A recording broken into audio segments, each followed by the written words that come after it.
Hi hello నమస్తే welcome to సాకి life style. ఇప్పుడైతే పాలకూర పప్పు ఎలా వండుకోవాలో చూద్దాము. పెసరపప్పు అయితే ఒక కప్పు తీసుకున్నాను.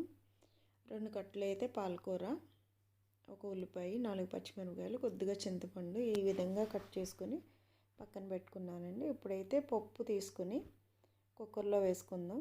కుక్కర్లో వేసుకొని ఒకసారి శుభ్రం చేసుకుంది.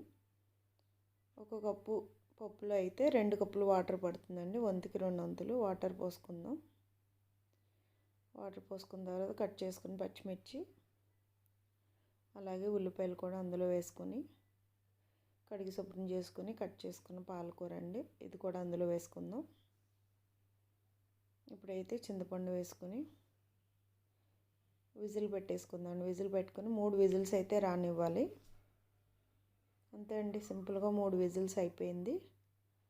పప్పు అయితే రెడీ అయిపోయింది. ఇప్పుడు తాలింపు పెట్టుకుంటే సరిపోతుందండి. ఈ విధంగా పప్పులో కొద్దిగా పసుపు, ఉప్పు, కారం వేసుకొని బాగా కలుపుకొని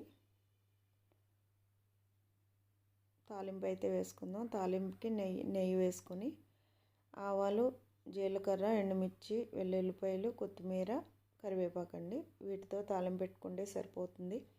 చాలా సింపుల్ అండి పాలకూర పప్పు చేసుకోవడం. పాలకూర అన్నది కందిపప్పులో అయినా వేసుకోవచ్చు, పెసరపప్పులో అయినా వేసుకోవచ్చు.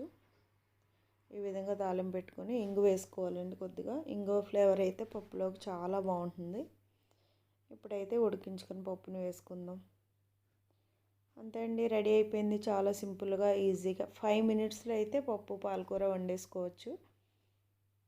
ఈ విధంగా వండుకొని వేడివేడి అన్నంలో నెయ్యి వేసుకొని తింటే చాలా బాగుంటుందండి. చాలా టేస్టీగా ఉంటుంది. మీరు కూడా ట్రై చేయండి. నా వీడియో చూస్తున్న ప్రతి ఒక్కరికి చాలా థ్యాంక్స్ అండి. అంతే అండి, రెడీ అయిపోయింది. ఇప్పుడైతే కొద్దిగా నెయ్యి వడ్డించుకుందాం పైన. టేస్ట్ అయితే సూపర్ అంటే సూపర్ ఉంటుంది. మీరు అందరూ కూడా ట్రై చేయండి.